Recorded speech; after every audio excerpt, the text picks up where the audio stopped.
This is The Edge, hosted by Scott Walker, with Andy Walker, the head golf coach at Eastern Michigan. Ladies and gentlemen, this is The Edge. My name is Scott Walker. My brother from another, Andy Walker, is out on the recruiting trail at the U.S. Junior Amateur. And that gives us some time to talk about the man of the hour. And that, of course, is Scottie Scheffler. A 4-stroke victory at the Open cements him as, again, the best player in the world. And it doesn't really seem close. What's interesting is a lot of his ascension has come as we have grown the Edge into what it has become now. So this gives us a chance to talk about some of the old clips that we've shown and some of the interesting people like Rich Beam and Jerry Foltz and Henny Zool, who've all discussed how Scottie Scheffler has become what he has become. We're going to start, though, with a clip right after he won the Masters, where Andy and I really just marveled about his ability just to show up and find his best game. What's going on is apparently it's just Scottie Scheffler's world and we're living in it. What stood out to you about the performances that we saw at Augusta National? You know, you think about a couple of guys, playing for the week that seemed like they were major parts of it, but it was the Scottie show, and yeah. He showed up. His opening round kind of said, you know what, guys, it's over. That I just had to make sure that I was me again this week, and I am, and you are you, and so at the end of this week, I'm going to be wearing the green jacket again, and no one really had anything to say about it, to be honest. So once you've put in enough work, where just you showing up makes people think you're going to win, it gets you in some very elite company in terms of the world of golf. And usually, for those of us of this generation, that goes to Tiger Woods. I really had the great pleasure of spending so much time with Tiger Woods in 2000, seeing all 3 of his major championship victories. And it makes us scared and hesitant to compare people to him because of how dominant that was. Andy saw it competitively throughout junior golf, throughout college golf, as he was competing with Tiger Woods throughout his youth as well. So we are very shy about comparing people to Tiger Woods. All that said, right before this U.S. Open, that is all we could do when talking about Scottie Scheffler before he went to Oakmont. I came out of last week, out of the Memorial, thinking, how could anyone ever bet against Scottie Scheffler in any event until proven otherwise? What did you think about the way that he tore up the weekend at Jack's Place and just made a close event seem like it had no drama? I hate to even start with the comparisons of being Tiger-esque. Do right? it. Come on. Tiger's been doing it since he was 3 years old, but when it almost seems like when Scottie decides he's going to go ahead and win the golf tournament, no one can do anything about it at this point. And it really seems like he's been playing kind of B game-ish golf, and then all of a sudden he'll go on a stretch which is good enough to go ahead and win the golf tournament. So he'll turn a golf on for long enough to take the lead. And when he does, it's really like the Tiger era, where as soon as that name pops up on top of the leaderboard or starts creeping up on the leaderboard, then everyone just happens to 3-putt. Everyone just happens to short side themselves a couple times with a wedge, don't get it up and down, and he makes another birdie. And we have 2-3 shot swings going on along the golf course that allows him to just kind of cruise to victory. And I mean, to be honest, when I think the difference, if we see the dominant players right now, with Scottie and Rory, when Rory wins, it's like he's having to play his heart out and career it to win. Yes. When Scottie is winning, it's just because he's in the field, right? It's just, right. I mean, he's playing and there's nothing really special to it. So, goodness, I've talked about it with a lot of people this week. You don't like to start making Tiger comparisons because I don't think there is one. But I think in the outcomes, it is as Tiger-ish as we've ever seen. So here are the Tiger comparisons. And the reason that I wanted to have this conversation was just to say, is my feeling about where I'm thinking about Scottie Scheffler play is how does it compare to what I experienced watching Tiger Woods at his best? So I had to look at the betting odds, which I ordinarily don't do. I don't really care about that. But in this case, Scottie Scheffler's odds going into the 2025 US Open, depending on the odds maker, are almost exactly the same as Tiger Woods' odds of winning the 2000 US Open. Okay. So that's a really good, right. That's a great measure of saying we used to think it was silly to think, are you going to pick Tiger or are you going to pick the field? So all that summarizes what we already know. We all think Scottie Scheffler has the ability to dominate a field at any given point. It was just proven by performances like he had at Royal Portrush. But how did he get this way? And what are the components of his game that make him so good? I've known Jerry Foltz for a long time. Jerry Foltz is now doing broadcasting for Live. And he had some specific thoughts about what it is about Scottie Scheffler's game that produces these results. We play our majors poker game where we pick a hand of, we each get 5 players, 10 players that we think he can win. We each pick 5, who gets a better hand. I just dumped the game because Scottie Scheffler's odds at this point are so close to what Tiger's odds were in 2000 to win. I think he was a plus 300. I haven't looked at it in the last couple of days. And so we played the, do you want Scottie or do you want 5 other players that might be able to beat him? You know, not the field, but 5 other players. And we only got to 3. And you've already named them. We got to Bryson, we got to Rory, we got to Jon Rahm. And, you know, I won the toss and I'm like, I'm still taking Scottie. And I don't believe in that. I really don't believe that you can pick one player against the field, let alone one player against 3. But the way that he's playing right now, he lost his driver on Sunday. And then on Sunday at the PGA, and then he just found it again. Yeah, early in the round, he was hitting it crooked. He's hitting it like, yeah, I mean, it was ridiculous. And then, what was it, about the 8th to 9th, 10th hole, he just all of a sudden just started striping it. Yeah. And that was, I mean, you know, a guy you know well, Ted Scott, just saying, hey, why don't you aim a little further right? I mean, just something simple. You know, a guy knowing his guy. I was listening to Michael Breed this morning because I'm like as you know, I don't even watch other sports hardly. I just watch golf and listen to golf. So I listen to XM Radio and Michael Breed's 3-hour show in the morning. I love Breeder, 3 hours a lot. And nonetheless, he said nobody in the game has the club face control of Scottie Scheffler. Nobody has that kind of club face control, and he proves it week in and week out. It's really awesome. And the fact that the Live guys aren't there, my guys aren't there, shouldn't detract in any way from the accomplishments he's accumulating on the PGA Tour whatsoever. The guy is he's by far number 1 player in the world. And the only way that changes is if other players win more majors that he doesn't see in the same time span. So knowing where your club face is at all times, it's so difficult in golf, and it's a major factor in why he's doing what he's doing. But you also have to deliver the club face in a way that allows you to get that best performance. And he does that. He does that specifically because of his balance, and that's despite his footwork that we all know is a little bit crazy at times underneath.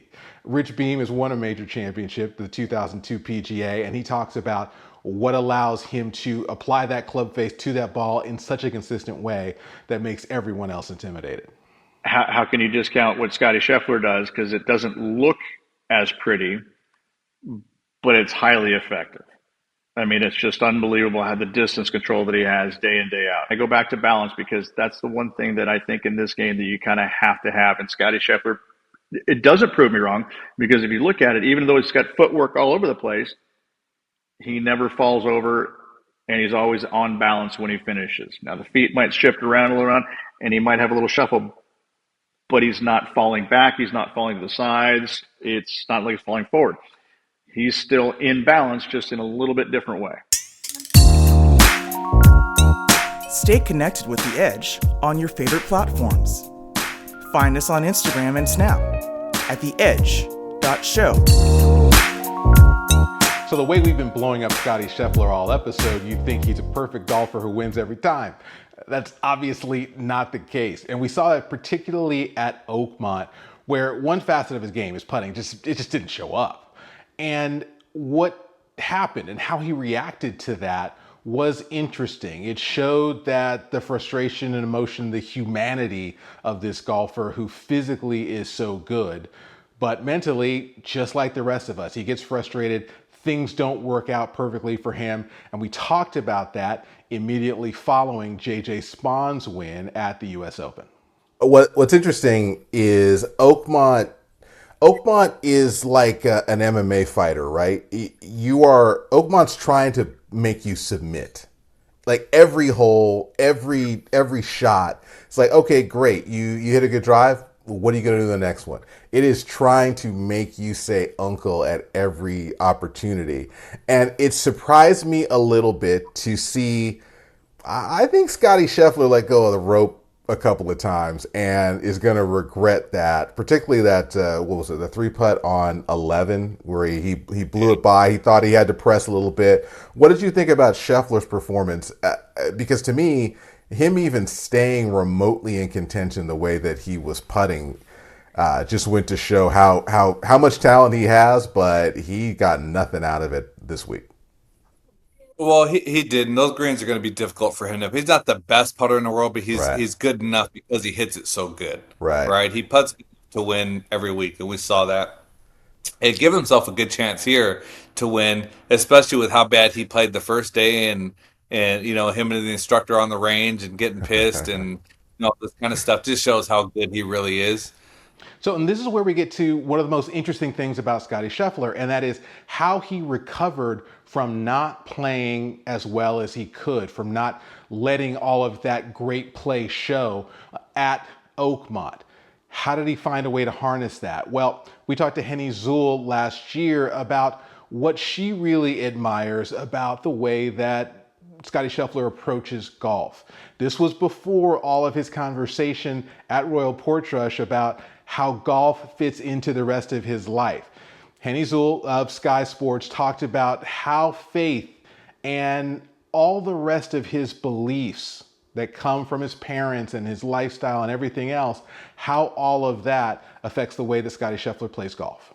Obviously, the first person that springs to mind is Scottie Scheffler, right? He has this belief in his faith that is like a superpower because he is God. He is a man of God. He is, he has that love, that belief, that power living in him. So I think he has that ultimate calmness and freedom of like, it doesn't matter what happens, really. Like, I'm not pent up about it because I know who I am and what I stand for and what I have living within me. And look, I'm Buddhist, so I am speaking from an outside perspective, but that's just what I see in any time. My belief is anytime we speak about religion, it's all centered around the same sort of internalized feelings, whether you're talking about God or Allah or Jesus or the Buddha or the universe. And so I just think that when I see Scottie Scheffler on a golf course, like he has this innate, I'm okay. Like and you see in the way his dad says it to him after he wins, I'm so proud of the man that you are, more than the golfer. And having a daughter now who's 4, like you can really see that the belief systems that you instill in a child stay with them forever. And that is so powerful. So yeah, I think it's tough to look past Scottie in terms of someone who just has an innate belief in themselves as a human being. What's so fascinating about that is, again, you start looking at who he is and how it influences what he does. But what he does doesn't influence who he is. It's something that humans have been trying to balance for a long time, and he looks as if he has done it very successfully. Of course, you saw that in his comments before Royal Portrush. We'll go ahead and link here to what he talked about and the balance between his life and his golf and how those two things intersect. But it's clear, he loves to play golf, and when he is on the golf course, he is a killer. It means something to him. And we saw that during the Olympics last year. It was in a time when Xander Schauffele had won 2 major championships and looks like he might be at Scottie Scheffler's level. Spoiler alert, he's not quite there. Nobody is. And it goes to show that even though he has golf in perspective, during those 4 hours when he's on the golf course, it means something and there is emotion to it. And we talked about that after the Olympics. I have to admit, I was wrong. And we admit when we're wrong on this show. I said I had no interest in watching the Olympic golf. And then Sunday, I was like, oh, the leaderboard's pretty good. And I went, saw John Rahm was killing everybody and went and played golf. When I came back, all of a sudden, Scottie Scheffler's on the medal stand. I couldn't believe it. And then I saw him just be typical Scottie Scheffler. And then like 3 bars into the national anthem, he starts breaking down. And that moment told me that Olympic golf is here to stay. That moved me. What did you think? I mean, this dude, you know, it was Scotty's world, right? And then all of a sudden Xander comes in and now they're talking about, you know, maybe Xander could be player of the year after, you know, nobody having a chance to be player of the year. And then Scotty comes out and shoots 62 the last round. Are you kidding me? I mean, 29 on the back 9 and just ran him down. And then, you know, obviously to see everything that he's accomplished, you know, that emotion when you get on that podium is obviously a little bit different. What was the tournament where you had the most emotion after a performance, whether you won or lost? Oh, wow, that's a good one. You know what? To be honest, I'd say the most emotional I was after a tournament was probably coaching in 2019. My dad had just kind of been diagnosed with cancer and everything was real emotional. And so be able to call him when we got done and tell him that we had won a national title and, you know, all the emotions that are going on during that time. It was like, you know, I kind of felt like I had done it for him. And it kind of, you know, in retrospect, it's a little bit of like how Scotty, like when you're playing for something bigger than yourself, you know, I think a little bit, you know, you get a little bit more emotional and it means a little bit more. It's fascinating what we've learned over the last 2 years of the Edge. It's the experience that I've had being around really high level athletes, not just golfers, and what Andy has experienced as he has been extraordinarily successful in his career and seen players who have performed at an even higher level than he has. It leads to a couple of lessons. One, you do have to be obsessive to be great. But Scottie Scheffler is proving that that obsession may not have to be 24/7, 365.